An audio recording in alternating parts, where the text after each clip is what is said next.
કે હે ભાઈ બકરીનું દૂધ ખાઈ તો બુદ્ધિ બહુ બુદ્ધિ વધે. તો આપણે બકરી લઈ આવો. તે બકરી લઈ આવે, લાવ્યા પછી હલવાના. વાણિયાનો દીકરો સારવા થોડો જાય. પછી મોરારી બાપુ કહેતા કે વાણિયો વનમાં ન શોભે ને બાબો બેંકમાં ન શોભે. હાથમાં તુંબડી હોય ને શીપિયો હોય ને આમ શેક લઈને ઊભા હોય એ ફોટો સારો જ ન લાગે. આ વાણિયો કે બકરા સારતો હોય, વાણિયાનો દીકરો ટોપી હોય ને હાથમાં લાવ ધ્વજનો શેડો હોય દીકી ન સારું લાગે, એ શોભે જ નહીં.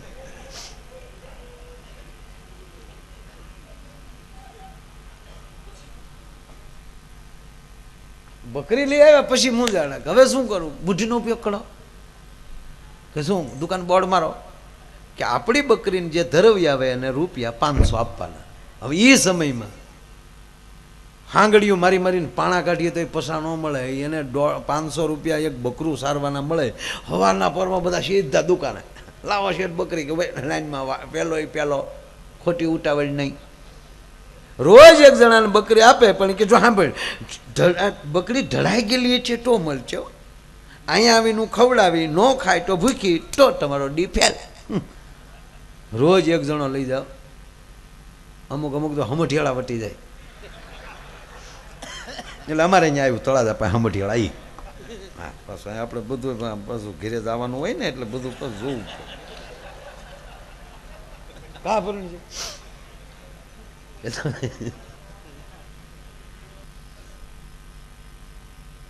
રોજ એક જણો બકરી ચારી આવે. ઓલા કે જો ભાઈ ખાશે તો ભૂખી, ન ખાય તો ધરાઈ ગયેલી તો 500. ઓલા બકરી સારીને આવે ને તો શેઠ રસકો કાઢે બકરીને કે ગીધી.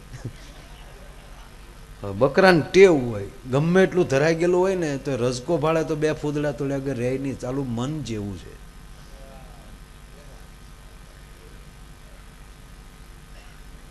કટકટ 2 ફૂદડા તોડે છે. જો શેઠ કે કાઢું ભૂકી નહીં કે ગામ ધરાણું પણ બકરું ન ધરાણું. પછી ગામે નિર્ણય કર્યો કે આપણેથી એક બકરું ન ધરે જીવવાનો અધિકાર નથી. કટપ્પનને બોલાવો.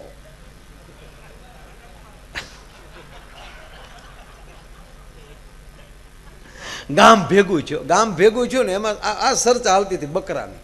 બકરું ન ધરાણું. એમાં સરપંચ નીકળ્યા ને હાવ તાજા સરપંચ, નવી સોરણી હાવ. સરપંચ આવ્યા ગામના બેઠેલા. સરપંચને હું છું કે આ વિશ્વાસની દરખાસ્ત ના ગામ કેમ ભેગું છું આપણી મંજૂરી વગેરે. એટલે સરપંચ કીધે કે હું ભેગા જાય તક ભાઈ અમારા કામે કાંઈ બીજું કાંઈ બીજું કાંઈ નથી બાપા અમારું દુઃખે. અરે કે તમારું દુઃખી મારું દુઃખ ગામનો સરપંચ છો શું છે કે કાંઈ નહીં આપણે કપૂરસન શેઠ છે કે નહીં કે એ તો મને કાલ મળ્યા હતા. એને શું છું કે એને ન છું ગામને છું છે. હું બકરું લાવ્યા એમાં શું થઈ ગયું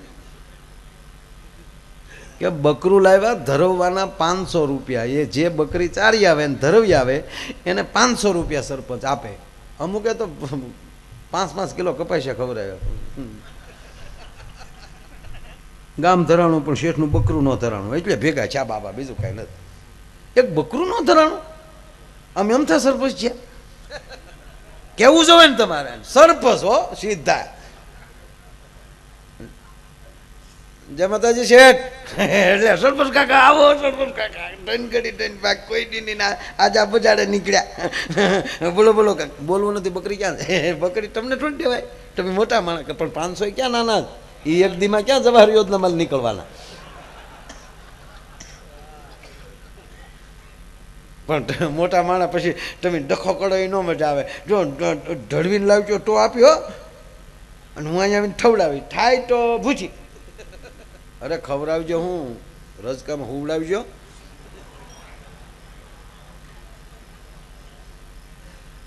ગયા સરપંચ લઈ ગયા વાડીએ બાંધી બકરીને. પછી વાઢ્યો રજકો, એક જ કોળી, એક જ દાંતડાનો લહરકો,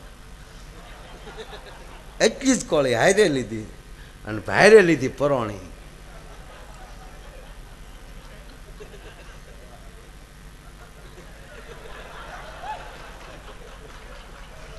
બકરીએ કીધું કે આ દારૂ કાંઈક રૂપક જુદું છે હો. બકરીને કીધું કીધી બકરી જ આમ આમ જે રસકા પાસે આવીને તો ફડાક દઈને એક પરોણી મારી તો બકરી આટી ખાઈ ગયો. પાછું કીધી કીધી કીધી કીધી પાછી જા ખાવા આવીને પાછી લાકડી મારી. 15 જ મિનિટનો બાપુ પ્રોગ્રામ. પછી તો બકરાને રજકાની વાસ આવે તો આમાં મળે કરવા.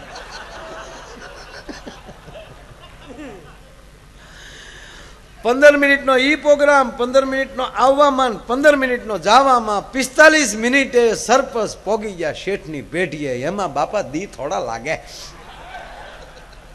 કે લ્યો શેઠ તમારી બકરી ધરાઈ જાય. સરકાર ધરાઈ જાય, તારું બકરું કેટલી ઘડી.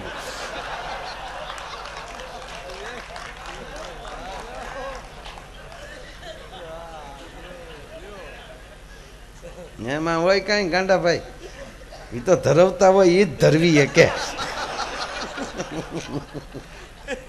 કે બાપા રોવું પડે. રોઈ લ્યો. અને શેઠે રજકો કાઢ્યો.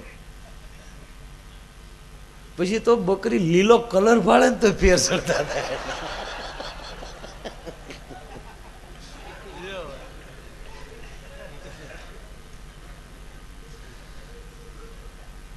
સરપંચે કાઢ્યો રજકો. ઓલા શેઠે બકરી કીધી કીધી કીધી બકરી કે